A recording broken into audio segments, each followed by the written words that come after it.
This sort of question would be extremely challenging if it wasn't multiple choice. However, for a lot of other questions in the Senior Maths Challenge, the idea is that you could, in theory, get it without, without ruling other ones out. But I'd say the approach required here really is to rule the ones out that don't seem to work.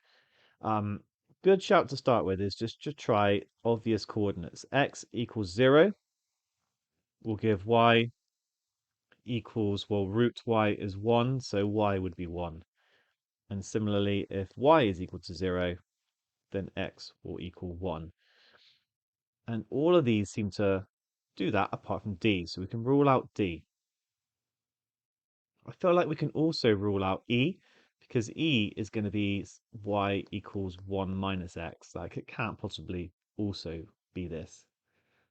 Because if we square it, then, we're not going to get y equals 1 minus x as a result. So I can cancel that one out. In fact, squaring it is not a bad idea. So we would do, so it'd be root x plus root y times root x plus root y is equal to 1. And then x plus y, but then we'd get this 2 root x root y is equal to 1. And so you see, we don't get y equals 1 minus x. We're going to get y equals 1 minus x minus this 2 root x root y. So that's, further evidence to not use e.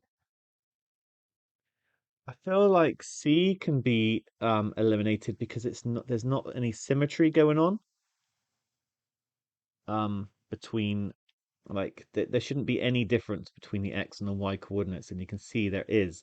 The way the curve is shaped, it's kind of going down like this, whereas here it's kind of going inwards. So I feel like we can rule out C, which means we're left with A and B.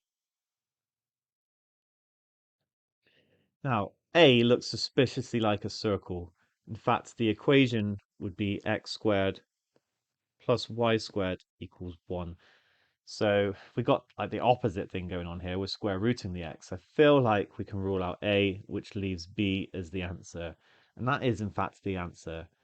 Another way to realize that it's B is to try and find another point that would lie on the curve. And this can be done by thinking, right, what about root x is equal to a half? If root x is equal to a half and root y is equal to a half, then um, we'd get a half plus a half is 1.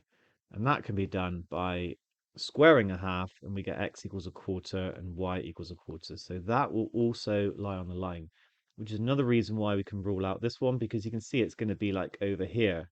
Ah, here. That's why it works, whereas it doesn't really work for the other ones. We've already ruled that one out. So something like that, these sorts of methods, we can eliminate some of them.